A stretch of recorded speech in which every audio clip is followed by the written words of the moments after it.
Knock, knock. Who's there? Me, I'm there. You remember in the last videos, I had a dyno fail.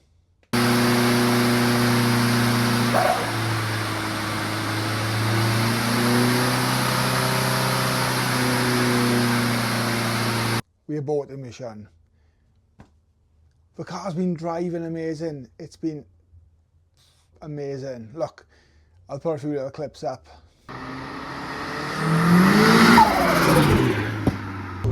Let's have a look. Fucking hell. We need to diagnose this. So, get his car out, push it onto some ramps, jack it up. Let's get the sump off. Let's check these big end bearings. Let's hope they're okay. People are saying could be top end, could be chain slap, could be lifters, could be a damaged rocker, like a cam, sorry. It could be slipped sprockets, could be the timing has knocked itself out. No damage to pistons. It's got good compression if you've seen the last video. Yeah, shit luck. But you know what? I've been listening to everybody and I will make it through this and we will do bigger, better, faster, stronger. Okay, so I'm already onto a right tear down. I have my downpipe off. That was a ball ache. And now I'm taking off my starter motor with 13mm bolts. And then my next job is to take the oil line off and all that kind of stuff. And then I'll have a quick look underneath. And then it is absolutely accessible for James to take our sump off and let him see the damage. I'd rather him, not me.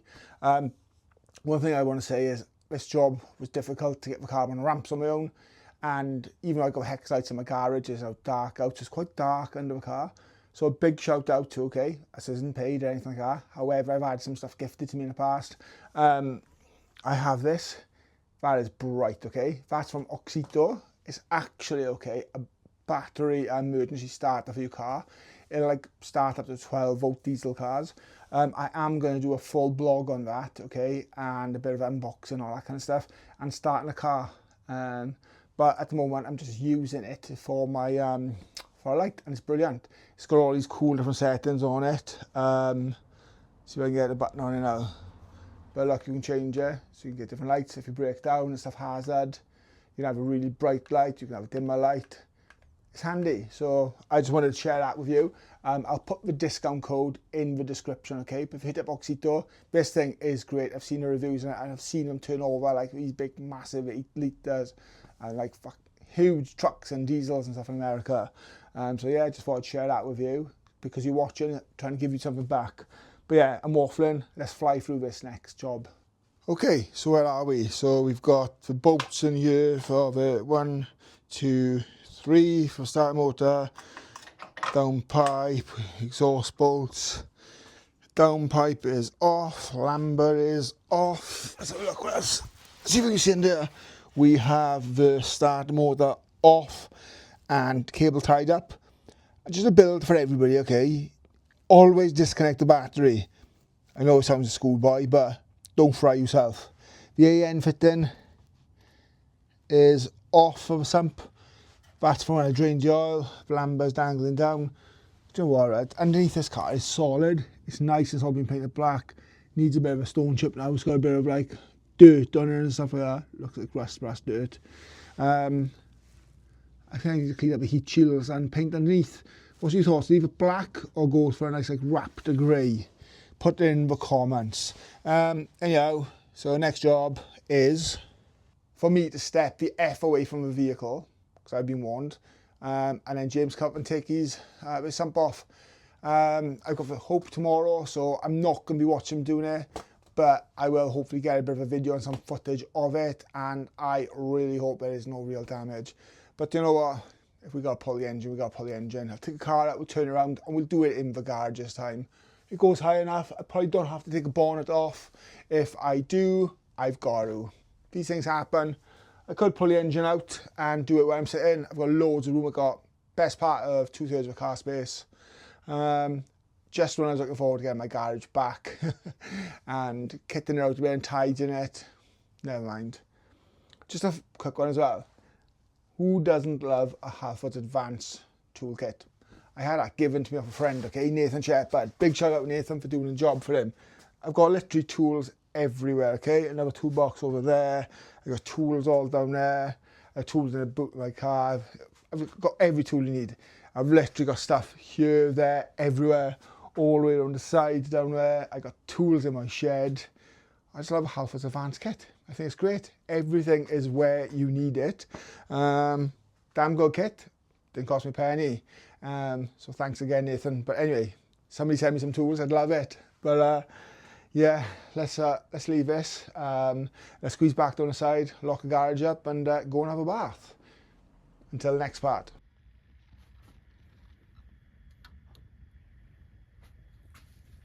Currently at this end, we're thinking it's a big end bearing, spun a shell maybe or something. But I'll play a video again. I've played this video loads of times for you now. I'll play it back. It didn't sound like this. It sounded more and now it's more obviously like oil pressure and stuff, and drain the oil and put thinner oil in, and it just sounds more tappety to me, like a lift does, but I don't know, it sounds top end. But the noise travels funny on the engine, doesn't it? And look, maybe we'll all be surprised, maybe we won't be surprised, but if it is, like I said, that big end, we'll see, and we got that bit of rod knock or whatever on it. Engine out, got loads of room in my garage. I should have just swapped it over in the garage last time, not on the drive. That would have made one hell of a difference, because I've got plenty of room to do so. I just, well, do you know what? I've got room but here again, just having a look. Literally, the car, I'm not even touching it at arm's length. I've got another best part of the car length down the bottom, do you know what I mean? So, I just should be wiser, and just next time, just, well, hopefully it doesn't have to come out. Do you know what I mean? See what it's like. I don't know, waffle, sharp down. Just JFDI, just JFDI. I think it's a blessing about how many people have messed me around with this engine on eBay and stuff, because I've still got it, and that makes me think if I need any parts out of it. It was worth keeping. But anyhow, I'm going to say good night to the car, because you've got to say good night to your car, and hopefully she's not going to let me down. She's going to be, well, that's the room I was talking about.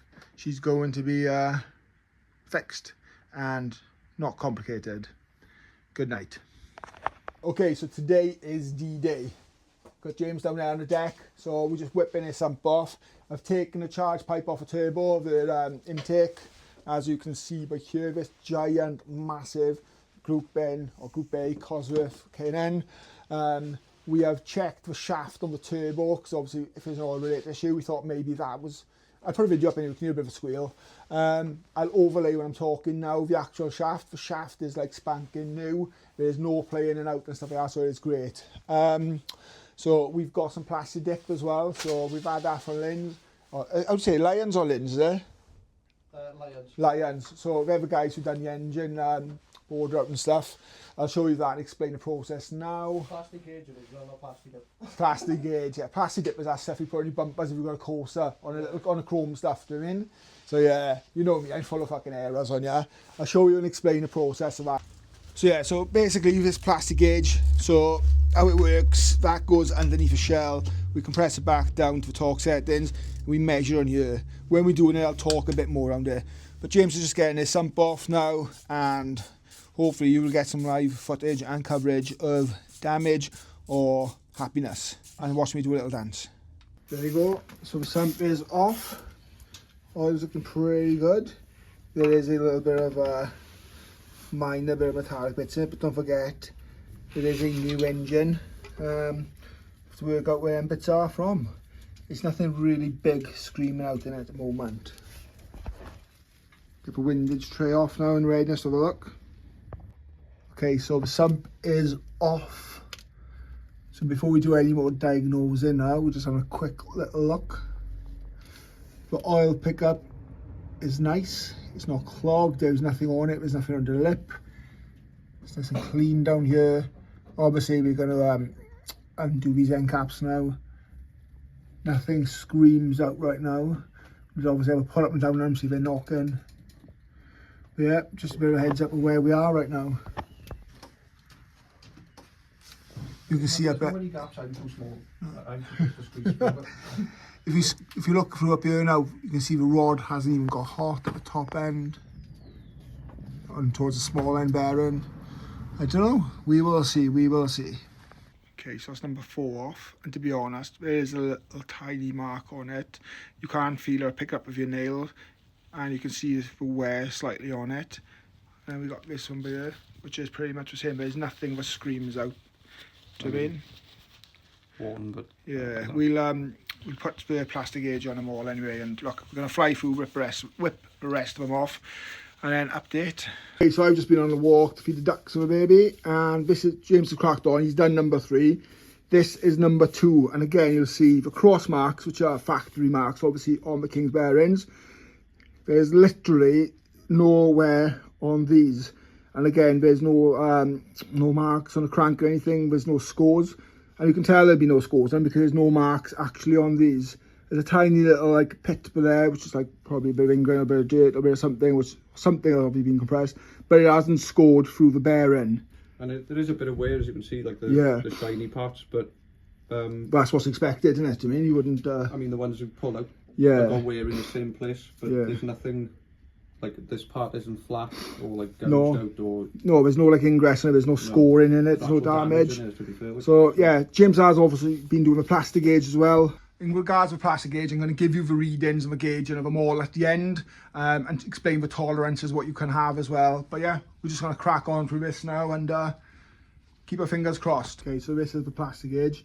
What happens is when we compress down on this, when obviously we torque the big end caps back up, it will go to a certain thickness, for example. So you have a gauge then to work off, and like I said, it's got to be in a certain amount of thou. We'll go through all the readings and the findings at the end, so stay tuned and give you a heads up on that. But yep, James is just going to batter this one on now. Well, I say batter, put it on right now, and then I'll get readings. Yeah, cowboy talk, that is. I'll get readings for the rest of them. Right, let's try and explain this in Dan's language. Yeah. Okay, so we are at number 3. So this is the actual Plastigauge, which we talk about, and this is how we measure. Okay, I'm just showing you just an example. Okay, so following. Yep, you kind of get the message. So yeah, that's the last one, and again, this is nothing to be concerned about, nothing to worry about.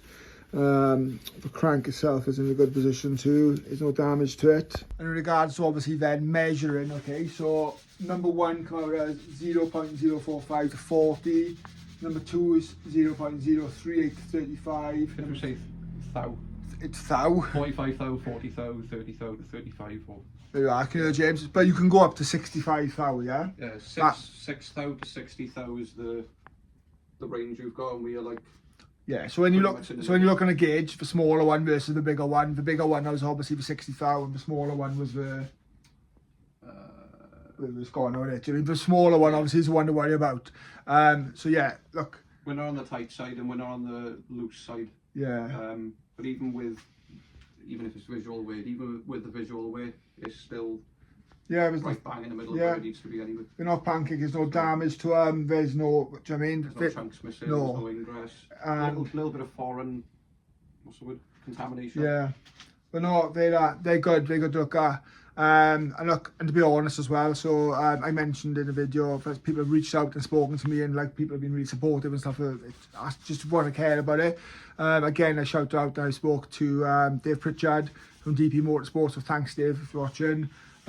He's even had he's had a good view of these and stuff, and he's given us the confidence that these are good. With them being King's bearings, we know we can get another set of these anyway online, so I'm just going to rule it out and buy another brand new set. We've had a bit of talks, maybe we're going to start looking into maybe timing and stuff on it to see if there's anything to change. But look, another set of these bearings, put them back on, torque them up obviously to the ARP spec. I think it's okay, so just don't know, have a deep thought and think tonight. And yeah, if it's not piston related, like small end related, and it's not timing gallery related, then fuck knows, Dan. Yeah, we don't know. And like you said, look, and like videos make things sound different. So like to us, look, it's the only way I can describe. When it started off, and it was a bit of, and then Yeah, and it was nothing, and then now it's more of a, but obviously we have used 530 versus if car supposed to run 1040, and also obviously the engine hasn't got the temperature, and obviously like sending oil up to top end and stuff anyway. And the oil pump is definitely working, so you can see there's no so obviously like none of these are starved of oil and stuff like that.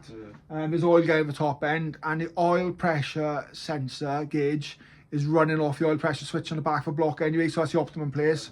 And it's running 60 psi, which is 5 bar, so it's got oil pressure as soon as you crank it over anyway. And even at a hot idle, when we was on the dyno, it dropped to like 25, I think. Is it? Which is... Yeah, that's nearly 3 bar anyway, innit? Do you mean? What's 14 psi, 14? What do you reckon? 1.7 bar, something like that. All the underboys will shit themselves at that oil pressure, but these are... That's just what they run. Mine's running. This was running. Well, my last one dropped to about 8 to 9. It went beep, beep, beep. But it's because I had no oil in it. Got me home, and it's still running. The engine's down there. It's a minter. But yeah, all right, no worries. Anyway, I'm gonna get these obviously just loose back in the car now, and order a new set of these bearings. And then look, we'll have an update. We'll have another video. So I am running the videos a week behind as well, so just to give you a heads up. So we might diagnose the problem by the time you've seen this, but we'll just keep the content coming. Hopefully, yeah. Anyway, speak to you soon. And then just pick up, and look, we've blown an airline through this and stuff like that. It's clean. There's no issues, no dramas. That's right. You can see in there, there's nothing in there, no foreign bodies. So we're not obviously starving a top end of anything. Been dripping clean oil onto my face for the past hour. So it's all good. Like. You can see it, just got it on my old Nike Air Max. I'll attach a picture of the cam now, so how it works. Okay, so if a cam moves, it goes up and down. You get piston 1 and 2 and 3 and 4, obviously up at different times and stuff like that. That's how you do the ignition and the timing and all that kind of stuff. Normally, if the bearings do tend to wear out, okay, what happens is that you get that bit of a rod knock, or you get the noise for it. We're not there, we don't have that. I'm going to order a brand new set of King's bearings right now, do that. But yeah, Dave said to look into timing, and look, we looked vaguely last time. We're going to have a proper look now for the next video. Check the timing, check the tension and stuff like that. Check there's no slack in there. It's got 2 chains on it, which obviously one for the oil pump, so hopefully the oil pump's working, so I can't see that chain being an issue. But yeah, happy days.